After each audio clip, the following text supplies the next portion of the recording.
official lecture or workshop. I just want to call it as my personal experience during my PhD and few years after that. So it's why I didn't choose very official title, so just call it PhD journey. And I will cover few important things which I saw during my PhD, and later I found it could be very nice. Our students knows that. So the target is mainly for first year students or very early career PhD students. So those senior PhD students, hopefully they won't feel bored. So it just will be very basic topics, which I'm always talking to my PhD students during first year of PhD. So we will cover, okay, nice. So this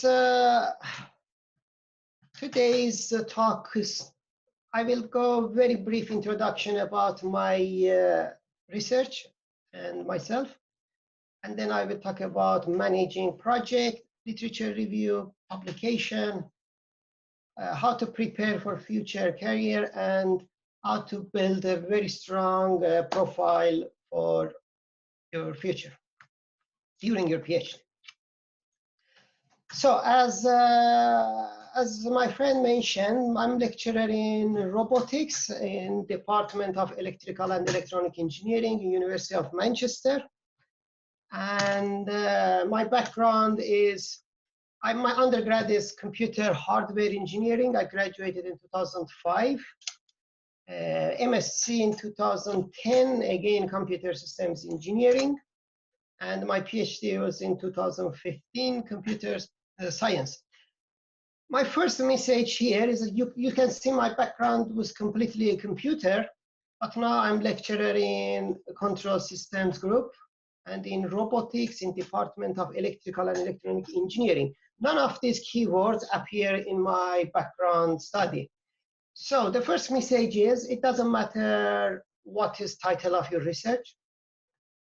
In future, everything will change. So if, for example, you don't like title of electrical electronic engineering, you want it to be, I don't know, work in computer science, it is really possible, because nowadays all research topics, everything somehow connected together. So it is not really like if you studied computer, there is no way you go to other field. The only thing linked me to this group was robotics. So during my undergrad, MSc, PhD, always the main topic was robotics from programming side, and then during my MSc was hardware side, and during PhD was a completely different topic, which I involved, which is my now current research topic, is swarm robotics. So I started this topic since 2008 during my MSc. So the idea is we are using very low cost multi-agents or bio-inspired system to apply these systems for solving our problems. So this photo, it's slightly misleading. It's not really, low cost is not connected to robot. We just wanted to show the concept. We designed bio-inspired vision system to avoid obstacles. So the vision system was really from Locust, but Locust is not attached to our robot. But size of robot is right, it's smaller than a Locust. So my current research lab is called Swarm and Computational Intelligence Lab. We are in Sackville Street building. And if you are interested, you can see our website and our research topic. Okay, so we go back to main topic, which is PhD project. So managing your project. I called here project, I'm not calling here PhD study. So in reality, it is a project, because same as building bridge or any kind of construction or farm, this is a project. Some money, time invested here from your country, from your family, from European Union, somewhere someone invests this money and you are investing your time. So we need to treat this one as a proper, solid project. It's not just we waste our time or just enjoy 3-4 years in Manchester or anywhere else, and it will, I mean, we just need to have really proper management for this. So I call it time management. I'm not sure is it the right term, because I'm not telling time management means you should have plan from 8 a.m. till 5 p.m. or it's not like this. You should have a big picture of your 3 years or 4 years PhD. So it's kind of macro management. If you know what is happening during 1 month, during one semester or year, it will be more than enough. But it must be, always must be interactive type management. You need to really know what is happening. You cannot expect your supervisor, your course supervisors, or someone in a postgraduate office manage your project. It is your project. In the end, if you are successful, you will be, your supervisor will be happy and they will tell, okay, this person is my PhD student or graduate. If it's not very successful, they will tell this student was not very active. So we are, as a supervisor, always we are in safe position. So it's your project and you must treat it as a job or as a very solid system.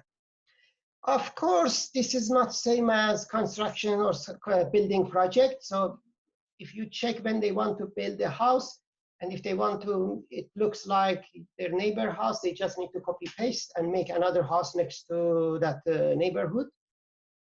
So PhD project definitely must have a novelty. This novelty is a bit tricky. Usually we ask students in first few months of first semester, we tell you need to find novelty. But to be honest, it is not possible to find a novelty in 3 months. It takes years and years and years. But somehow during this PhD semesters, you will come out with very little novelty and you will see, you can save your project and your thesis will have a nice novelty section. Without this novelty section, okay, I'm talking about engineering group. I'm not familiar with other research topics, but in engineering, we need to have a subtitle called novelties. Another question, another part is objectives. These objectives are always dynamic, they are changing. For example, in first semester of your PhD, reading papers are your objectives. So these objectives will be increased, we will change. For example, by end of your PhD, you will see you have 20, you already have 20 objectives. So when you are writing your thesis, you will just select some very shiny, high quality objectives. And because 2 years later, you will see literature review was not a big objective, which was very important during your first semester, but you cannot write in your thesis, first objective is literature review. So these objectives will change. And definitely you must have a sort of contributions. These contributions here is a contribution to knowledge. So it means we need to add something to previous work or state of the art. For example, in robotics, if someone made robot with control robot with specific controller, if we can make new controller with slightly less cost, time or anything, it is a contribution. It doesn't need to be massive contribution.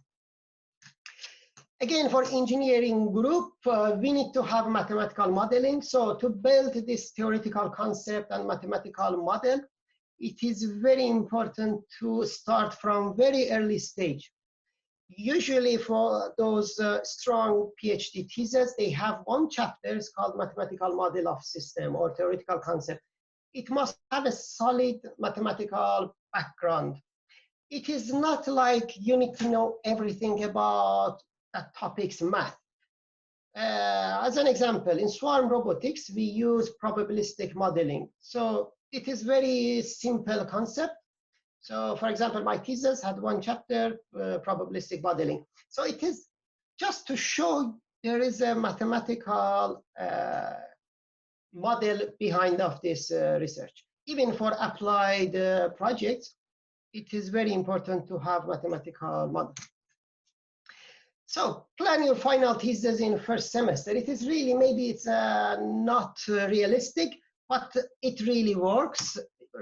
You need to organize your objectives. I really like to see my students, they have really a file, looks like table of content. It would be enough to show that our thesis chapters and sections, subsections, I understand this one will be updated until last months of your PhD, but it's still better to have a big picture in a shape of PDF file. And you will see, because structure of thesis is usually starts with introduction and literature review. Then we have 2 to 3 methodological section, and then result, and then discussion, and then conclusion. So it is not very difficult to think in advance what is going to be my thesis. And very important thing, during this PhD, you have, it's I think your last chance to learn new software, new stuff, because later you will be busy with research or teaching, or somehow you won't have time to learn new softwares. I highly recommend to use open source softwares. There is very benefits in this open source softwares. I don't want to go in detail why do we need to learn open source softwares. It is a completely different topic. But it is really good to learn, for example, instead of Microsoft Word, it's better to use LaTeX, or LIX is an easier version of LaTeX. Or if you are doing numerical modeling, or if you are using MATLAB just for analyzing some numerical system, you can use R. Even R can generate very nice diagrams. So I recommend to learn these open source softwares. And the last thing in management part is manage your references. Same as any project, which they have a cost management or accounting tool, your management or cost part will be references. So you need to have a nice tool to manage your references, papers you are going to read. Usually, again, there is a commercialized software like EndNote, but I prefer to use open source softwares like JabRef, and there is many softwares now you can easily download and use. So literature review, why do we need to do literature review? Again, if we want to have a novel project, this part is just because of novelty. If we wanted to copy paste the same house next to your neighbor's house, you don't need to do literature review. You just copy and paste and that's done. But if we want to have a novelty, we need to know about state of the art. We need to know about what other people has done. And then we come to that conclusion. My work is novel because it's different to these guys, these guys, these guys.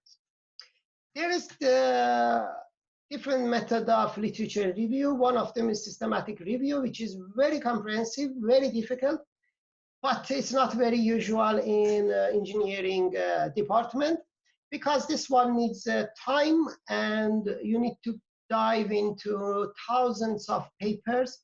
It's usually based on keywords. So it's very difficult for engineering student to know everything about those topics. And another reason we don't use, not everyone, but in my group and my colleagues group, we don't use the systematic review. Another reason is our community is very small. It's not same as medicine or social science.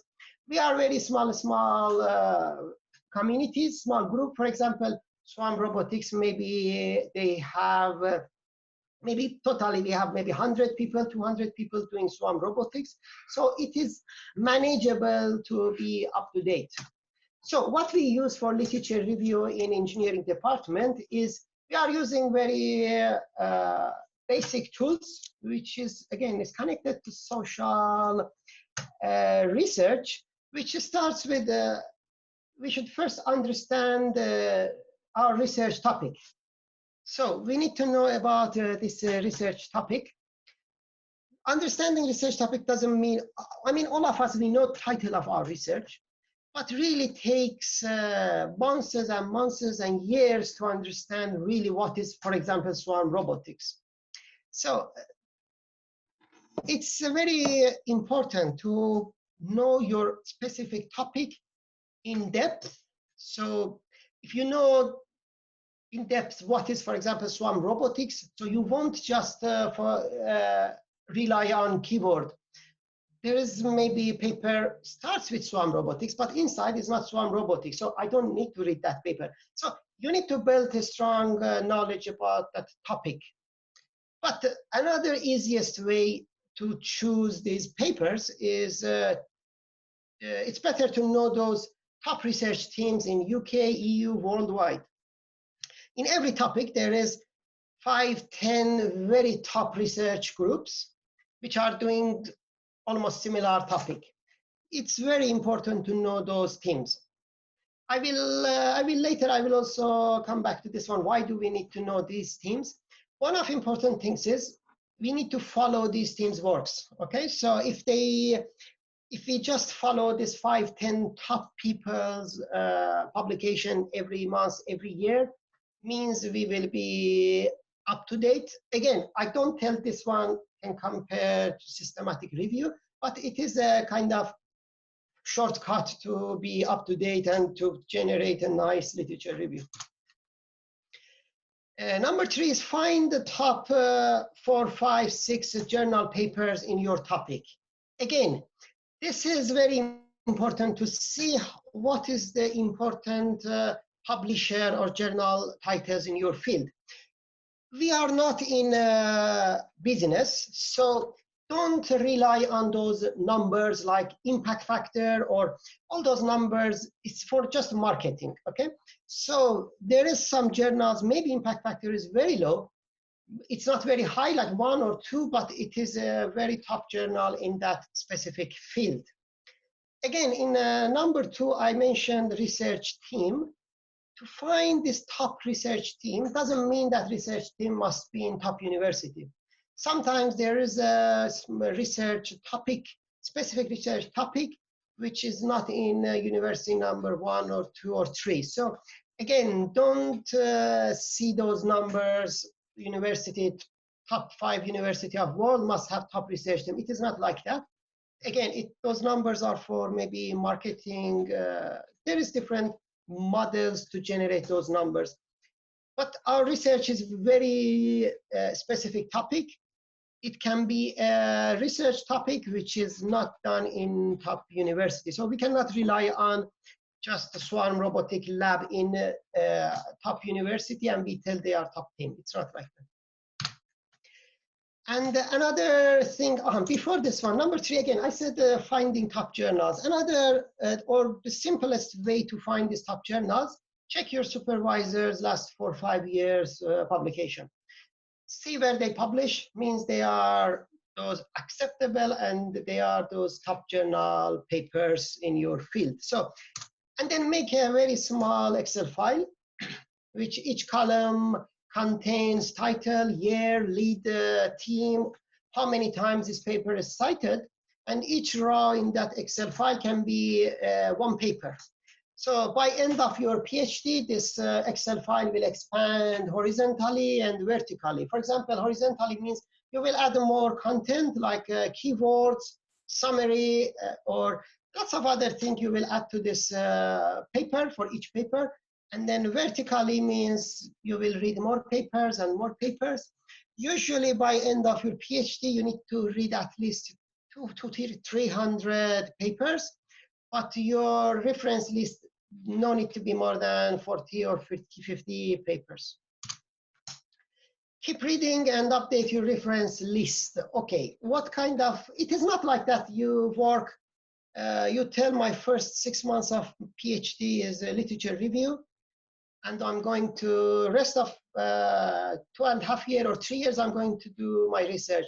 It is impossible because every day, every month, people are publishing new papers. So you need to be up to date, keep your reference list updated. How you want to do this? You cannot really afford to check thousands of papers per day is coming to Google Scholar. So the easiest way is, again, you follow just those top teams and top journals. It won't be more than 1 or 2 papers per week or per month in your topic. And you don't need to read that paper completely. We usually start with the abstract, and then if it is related, I keep it in my list. If it's not related, it goes out. And then later, if I'm going to use this methodology, I go read that. If I want to compare in my discussion part, I go read again. There are some papers from a biology department. Maybe I read them more than 100 times since 2012.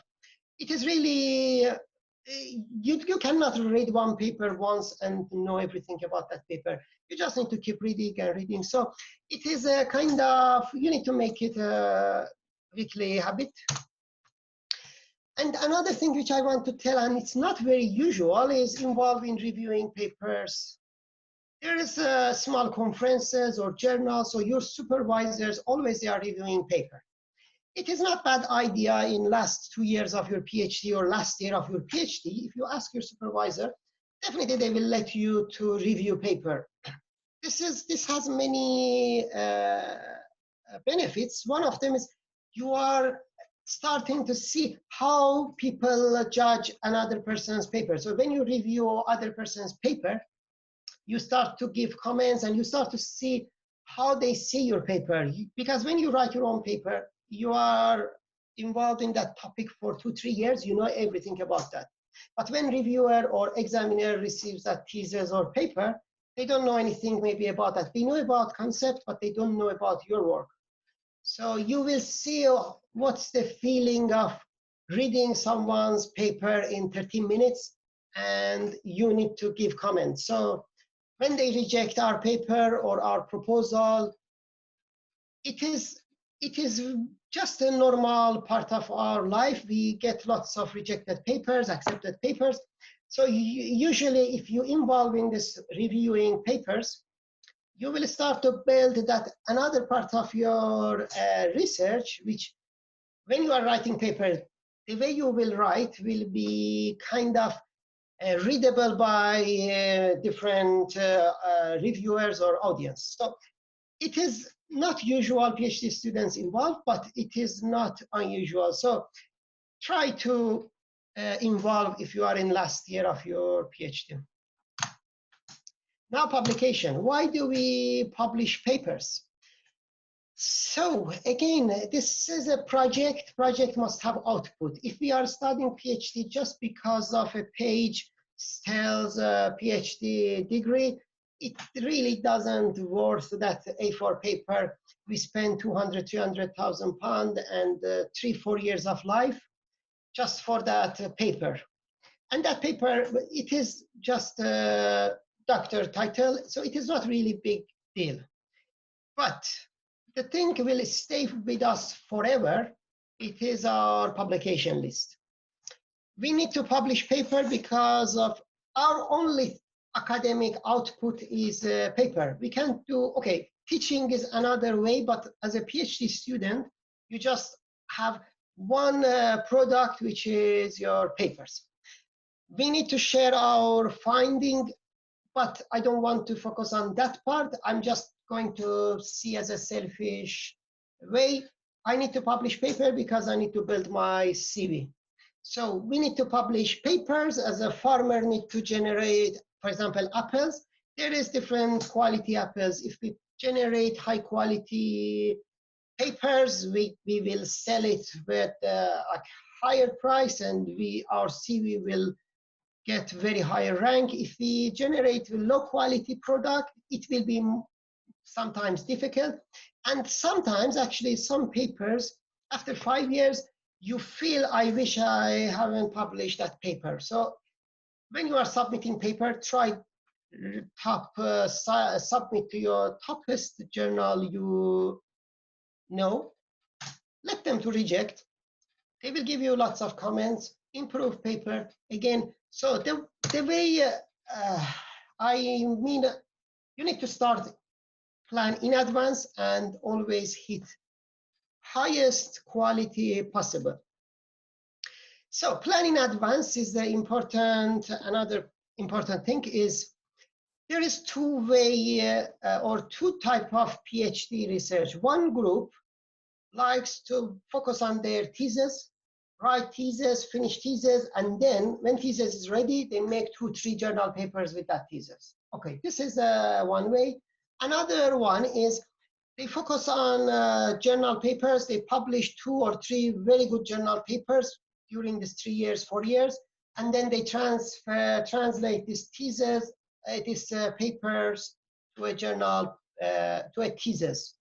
Both of them, it's usual, but I like the second one. There is some benefits in second one. In second one means when you finish your PhD, you already published a few papers.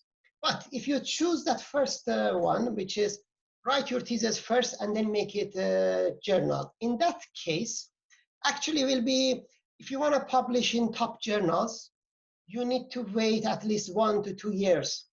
So you will finish your PhD and then you will wait 1 to 2 years for your first paper to become online. So this might have an issue because now finding research project, research postdoc or lecturer position is very competitive. People apply for postdoc position with maybe 10 or 15 journal papers. So imagine yourself after 4 years, a CV without publication, and you just put there on the review paper. It will be very difficult for some people, they want to go for postdoc. So it's why I like to focus on journal papers and then we transfer to thesis. Make a wish list of thesis journal you like. So try to have 4 or 5 journal in your mind and tell, okay, in 5 years, I will have these journal papers. Actually, I have a list from 2010, which I just have a title of paper, potential partners. This one means you must not just see your group, your supervisor. Please be a bit, see more wider, see your research can be done, for example, in a group in Australia. You don't need to talk to them now, but you just put there, this paper can be done with this group, or it can be published in, for example, in a scientific report or science robotics or this one. So it's just a wish list, okay? No one going to check this list. Later you will see maybe half of this list will be published, and next half you will have PhD students, you will have other groups, collaboration after your PhD. So these lists will be very useful that time. So again, I just want to emphasize, start as soon as possible. So my next 2 slides, again, are very personal opinion. It's not, there is no maybe scientific evidence behind of this. University likes supervisors work on students' employability and personal development. They provide workshops, but I found during this 2-3 years I'm in Manchester, I'm not sure why students, they don't like to involve that much in that part of their CV. So they built very strong CV. I have postdoc with 6 or 7 very top journals, but when you reach after publication list, there is nothing in that part of CV. So it's why from early stage of your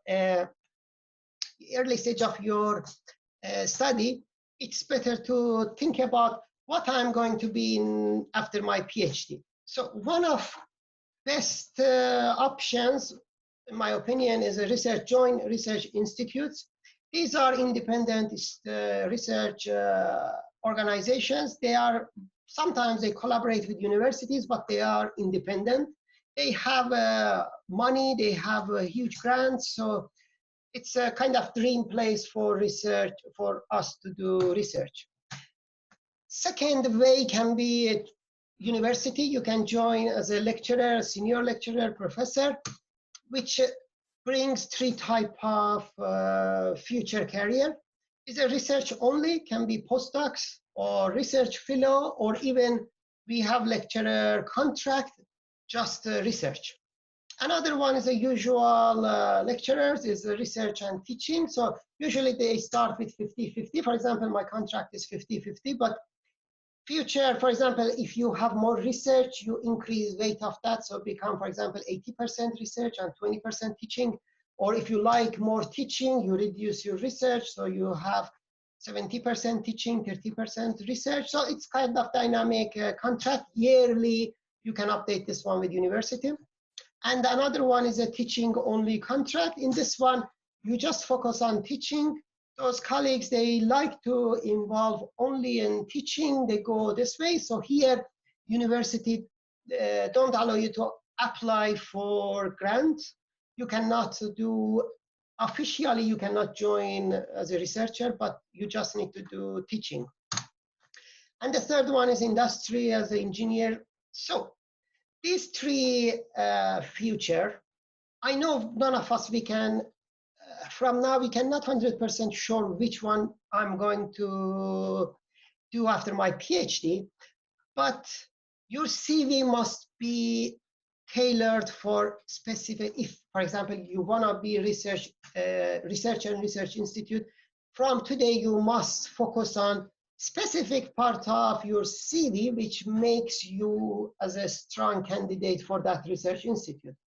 If you don't like to involve that much in research, you want to join university as a teaching contract, you must focus on another part of your CV which makes it very shiny for that university is going to employ you.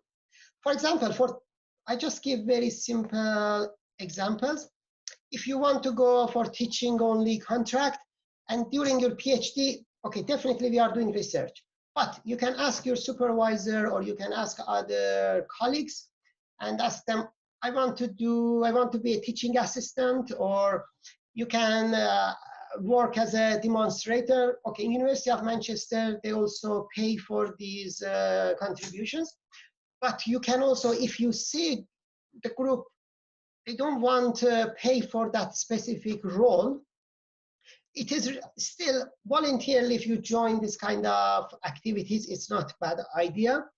Another thing is if your supervisor has undergrad final projects or MSc students, you might ask your supervisor, we like PhD students to help us in supervising or co-supervising our MSc student.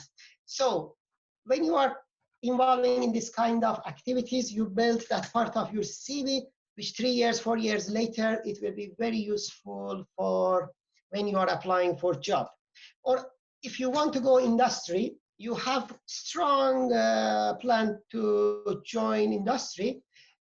Publishing lots of papers won't help you that much, but you have time from now, you can plan on, for example, take a course like project management, Prince. There is many this kind of workshops or titles you can get. For example, chartered engineer, one of those titles which industry loves. So it brings weight for industry. Okay, since most of us, we don't know really what we are going to do one of these three. So it's better you just tick box for minimum for each of these. For example, if you have 2-3 publications by end of your PhD is enough. You have some teaching assistant role, you have some research assistant role, you take University of Manchester, for example, offers project management workshops, 2-3 days workshops. You attend this, you have those ticks, and then if you really want to be researcher, you need to focus on publication. If you want to be teaching academic, you can do other teaching assistant and other roles. So it is really important from today, you think about what I'm going to do for 5 years. I know it's difficult, but it is possible. So it brings us to last slide, which is profile development. So again, see your next 5 years at least. It is, again, difficult, I understand, but it is not predictable, but it gives you kind of just a thinking. It just doesn't need to be on paper or on WorldFire or anything. You just think about your next 5 years, what I'm going to do. Based on that thinking, you can develop your profile or your CV based on that plan. Now we have lots of online tools to make your profile very shiny. For example, as a PhD student, definitely make Google Scholar account. Even if you don't have paper, that's fine. Make a Google Scholar account, put your picture, link to your group. It is very important to show that researcher part. I know Google Scholar. LinkedIn is another one. It's important for industry. I'm not very active in LinkedIn. I just have an account. But if you want to be a joiner for industry, it's very important platform. Again, make a very shiny, nice platform, update it. Another one is Twitter. So just this one, again, is my personal advice. Try to don't mix this project, PhD project, with your personal life. So some people, they tweet flowers picture, food picture, but you can, Twitter lets you to have different accounts. So I recommend to have a professional Twitter account. Just when you submit published paper, share that. When you run some experiment, share some pictures, add those professional people which you found them in a few slides ago. I mentioned those top people. Try to follow them, because when they publish paper, they share there. They tell, okay, today we published this paper. So it's really important to have that kind of professional activity in Twitter. So tweet about university, tweet about, I mean, everything professional tweet. But if you want to do personal things, those people you are following or they are following you in a professional account or in your research, they don't need to see much about flowers picture. Another thing is a YouTube account. It is, again, for engineering group, it's very usual. We run robotic experiment, we record them, and then we share there, and then it's because when we submit paper, even we add a kind of footnote. We tell, okay, to see this experiments video, you need to check that YouTube channel. Again, it's really good to have a professional YouTube channel for your research. If you are doing engineering work, or if you are generating some visual or graphics, it's better to have also a YouTube account. Another one which I forgot, and it's the most important one, is university's website profile page. Please go update your profile page. University lets PhD students, postdocs, everyone can have their profile page. I pushed my PhD students first week to make their profile page. Maybe they don't have much to write there, but they can just mention there, I'm a PhD student in this group. And then when they publish paper, automatically their name, university will pick their name, and then it will come to your publication list. It is very strong professional link to have in your profile. It's very important for your future. I'm not sure each university, they have different role. For example, some universities, I was in Lincoln, the day you graduate, they let you 6 months to keep that page, and then that page disappears. But some universities, they let you have that one for next 10 years. So it just depends on university and depends on their rules, but it's good to update this part of also your PhD. Again, it's not very usual for PhD students, and I'm not sure it's right or wrong, but I like to have non-academic articles. For example, I write sometimes when I'm just during those long holidays, I sit and write Wikipedia, in Wikipedia some page, some topic, usually about my research. But I mentioned, for example, we already published paper last year, so I write 1 paragraph, 2 paragraphs about that. I know it is not academic platform, but still it is a very, it's very strong way of publicity for your research. Also try to involve in different news websites. Anytime you receive the email, we want to publish this news, don't ignore it. It is very important. Sometimes this tiny news in one website, online website, it makes your profile or your paper cited 10 times more than other, maybe just Google Scholar.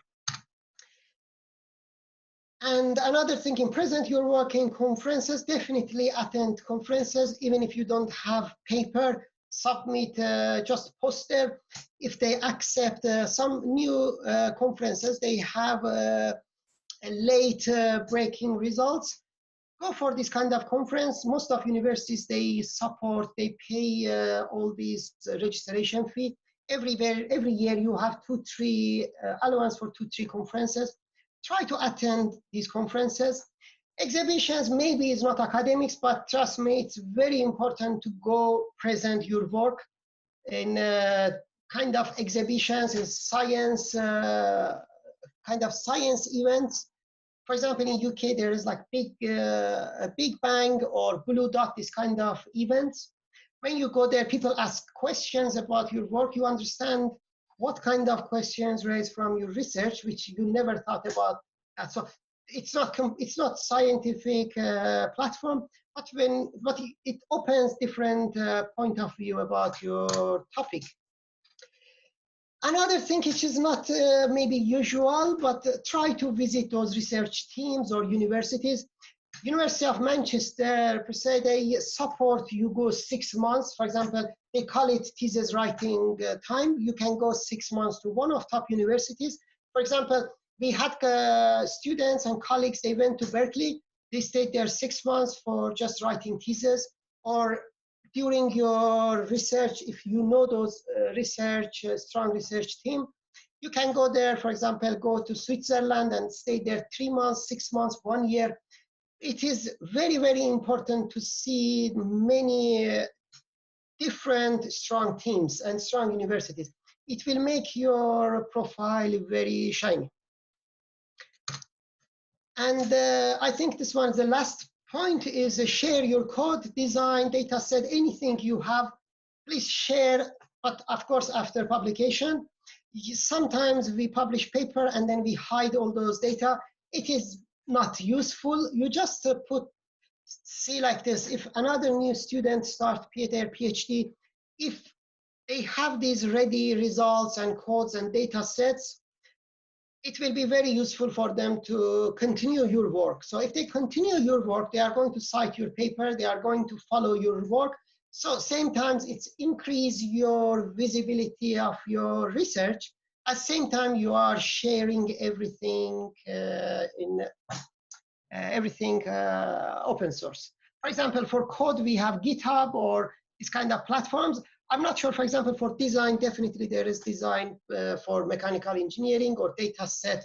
There is some data set journals, or even archive is a nice, archive is nice journal. You can share your data set there freely. Okay, this one was my last slide, and I think I managed 40 minutes, yes. So